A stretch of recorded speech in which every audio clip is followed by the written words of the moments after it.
February Thaw. Written by Kristi Petersen Schoonover. Sometimes the best thing to do is run away. I'd done it plenty of times.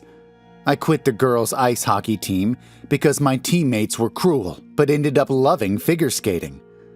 I walked off the job at my parents' truck stop and ended up getting one at the general store with less controlling bosses and a higher paycheck.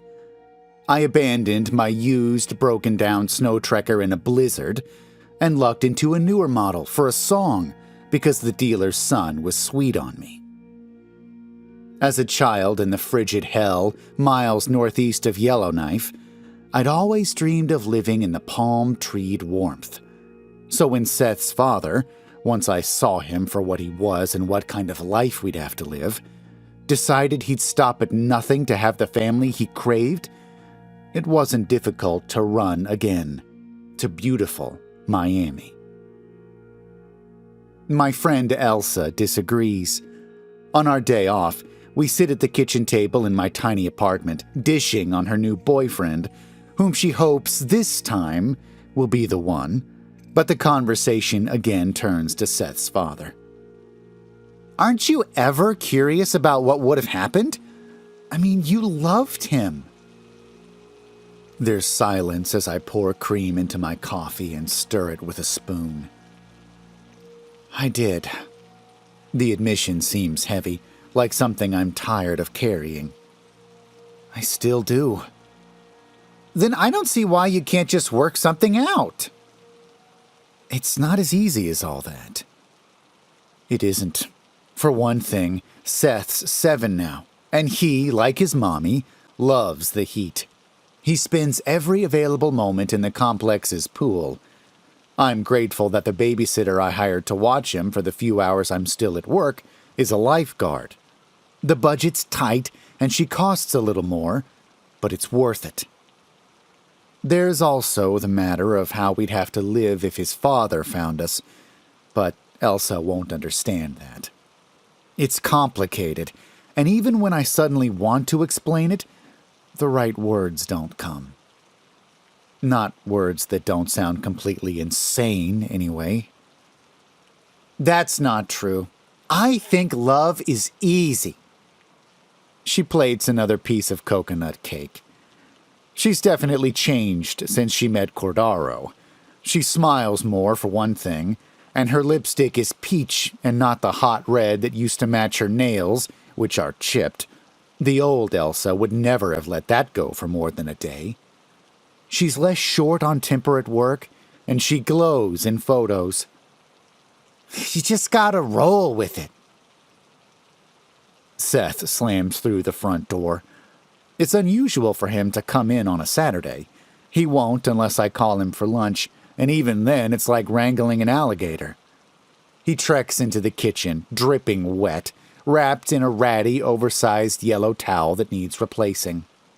Mommy, I'm cold. He sets his head on my shoulder. He smells sweet, like milk-logged corn pops. I kiss his forehead, and he does feel cool. Pick your head up for a second, honey. What's the matter? Elsa asks.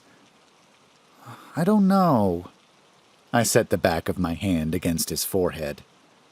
He's ice cold. Something inside me stirs, but I ignore it.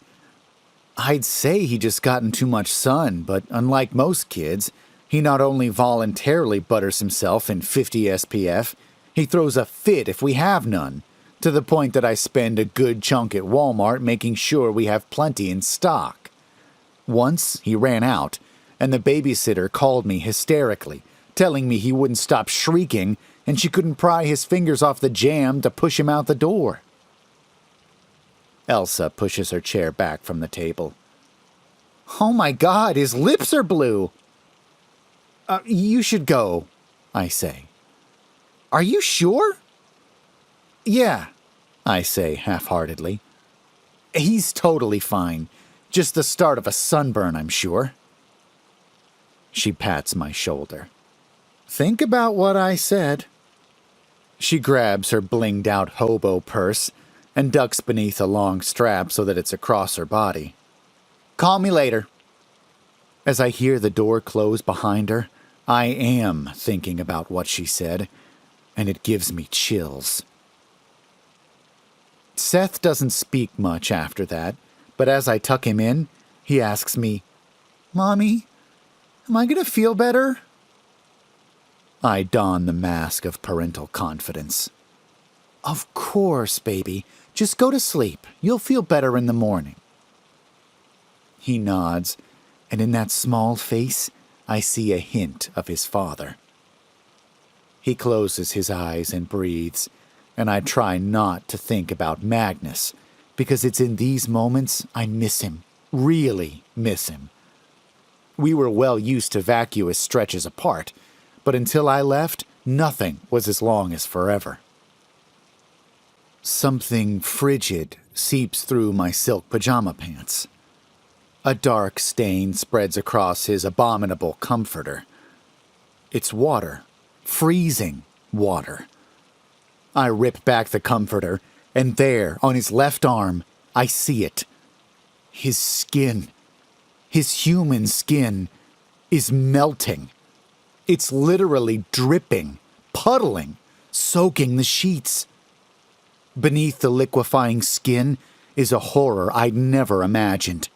It's clear, like freshly made ice cubes, and I can see the ghosts of his muscles twitching, his veins pulsing, and the blood inside them quickening. A patch of skin near his elbow shrinks away like accelerated film of thawing lake ice. Jesus Christ. I know what this is, and I can no longer pretend. I whip the comforter aside and lift him from bed.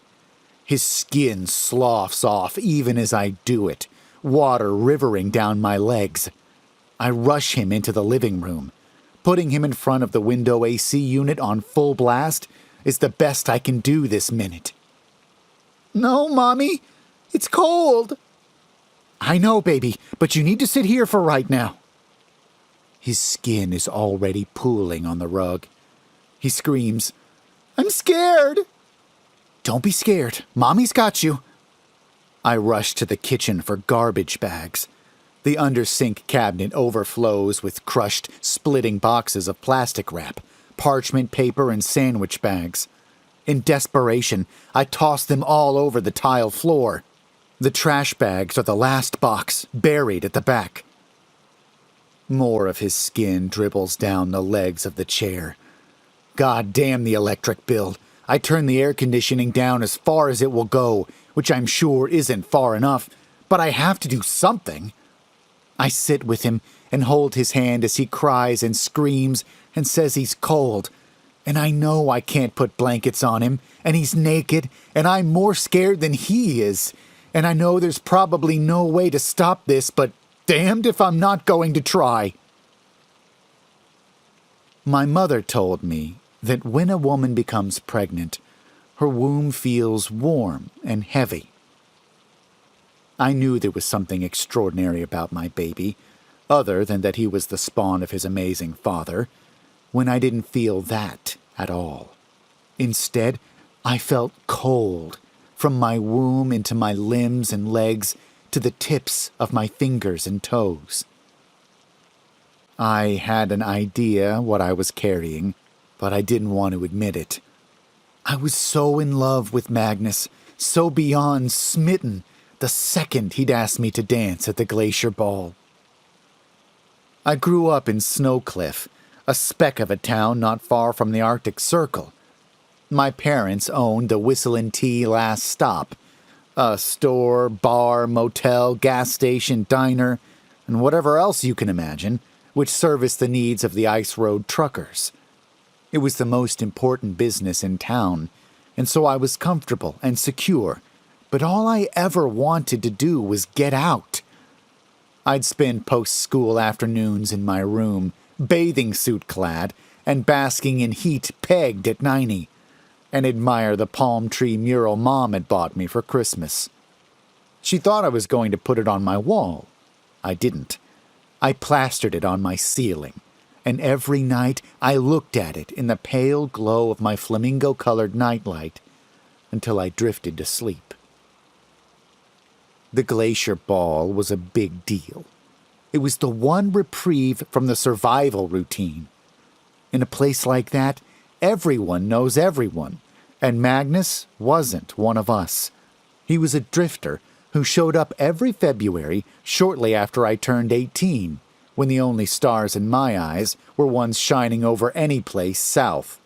I was hell-bent on leaving the second I graduated. Until our eyes met across that room.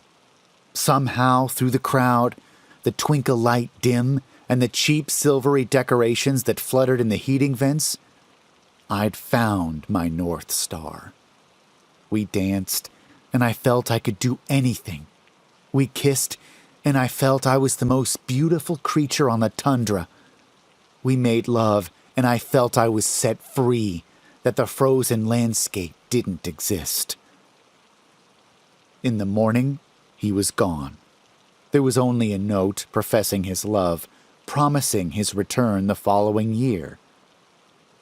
So, I stayed. I counted down the weeks, just 51 Saturdays, 39, 26. This went on for 4 years. It was long, and sometimes it felt like he'd never existed, but I lived for the glacier ball. When I was 22, it happened, and he seemed to know it was going to happen too, because for the first time when I woke up, he wasn't gone. He was there holding me, and sometimes, to this day, I close my eyes and can still feel him. His skin was cold, and he smelled like the air before snow and the oak logs we put on the fire. There, in the bed, he told me what he was. An Utu. Utu is short for Utica, the Inuit word meaning ice that lasts year after year, he said. The Utu are men made of ice, the cursed souls of those who'd frozen to death trying to find the Northwest Passage. They are material ghosts, doomed to wander and sentenced to living only where it's frigid most of the time, never where it's warm, or they'll melt, and can only handle indoor heat for a few hours at a time. Any cautious woman worth her salt would have laughed. But there's a sensibility you develop when you grow up in the frozen north, where the stars are clear, ethereal colors fill your skies, and the world is muffled due to the cold air. All you hear at night are the piercing howls of dogs terrified of what they sense is beyond the last pool of sodium light on the edge of town. I grew up with stories of all kinds of monsters. I just never thought I'd fall in love with one. Magnus and I tried to make a go of it in a little cabin several miles from town. I did my best with the place. I chose naughty pine furniture, hung curtains, prepared a nursery. But despite his love, it was cold and awful. There was no heat. Magnus had built me an insulated warming closet, which had a kerosene heater, a cozy chair, blankets, and books. But when I wasn't in there, I was bundled up constantly, unable to touch him even, because my hands couldn't be free of the gloves for too long. When I gave birth, I didn't feel the pain I was expecting. I just felt cold and numb and enormous pressure. Seth appeared human. He cried all the time, and I knew it was because he was cold. No baby could survive this. I couldn't survive it. Just after Seth's first birthday, I took him away in the night. I headed south and ended up in Miami, the place of my childhood dreams, and the place I knew Magnus couldn't follow. We've been here ever since, and even though Seth appeared normal, there wasn't a day that passed that I didn't wish things had been different, that I hadn't fallen in love with a man whose seed was as cold and dead as a stone. The air conditioning slows the meltdown, but Seth's left arm, leg, and the left half of his stomach are skin-free, the ice beneath exposed. I can see his organs. I no longer have a choice. I rush about the apartment packing, forcing aside the heartbreak on leaving this beautiful place, on leaving the warmth and palm trees and Elsa and my job and all of my friends. Cocktails and cigarettes on the patio, the pool, the easy-wear clothing. I force myself not to be sad, not to think of the people I'll miss, the life I'll miss. I force myself not to be terrified that being back up there means that Magnus might find us. Seth's crying as I put him in the Subaru. I cram everything I can fit in the back seats, knowing that as we get into the deep cold, back toward where I grew up, I'll have to buy warmer clothes for myself. I drape the back seats in trash bags, blast the AC, and head straight north. Along the way, we stop at hotels, but the rooms are never cold enough.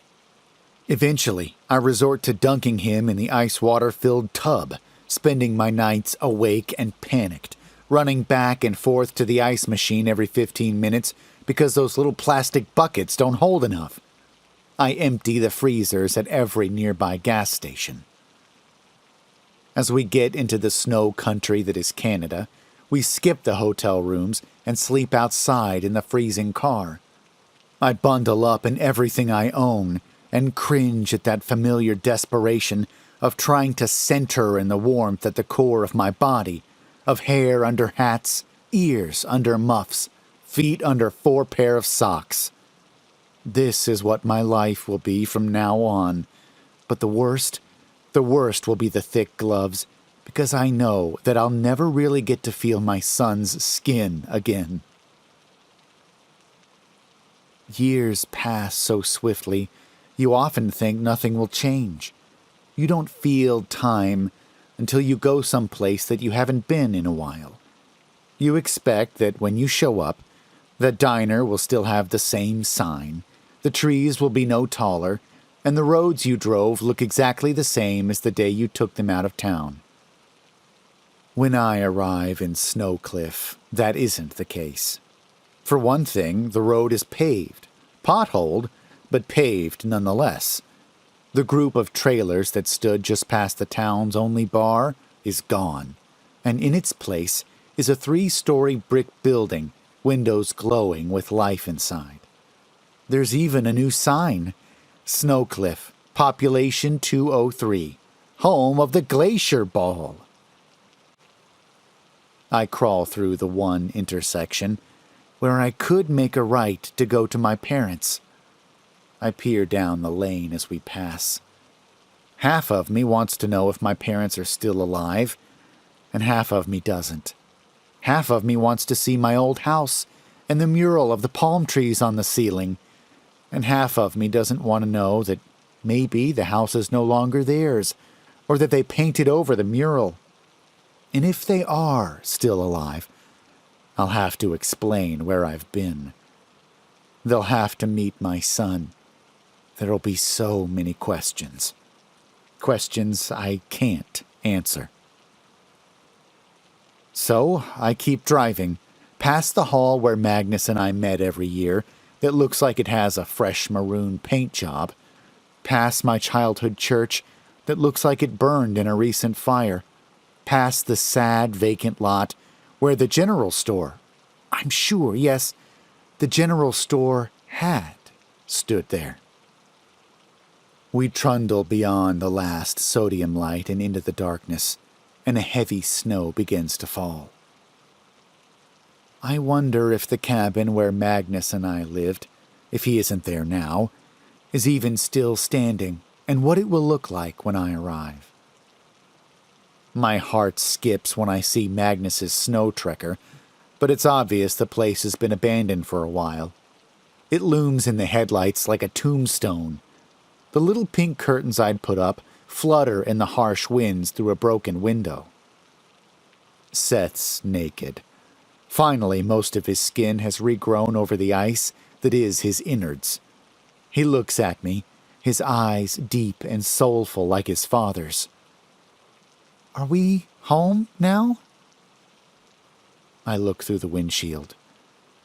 "Yes, we're home, baby. Stay in the car. I'm going to go inside and check it out." I curse myself that I haven't stopped somewhere for supplies, but if the trekker still works, it looks like the squall is turning into a blizzard. The feel of that sharp wind is familiar. I can go into town tomorrow and get what we need. I grab a flashlight from my bag.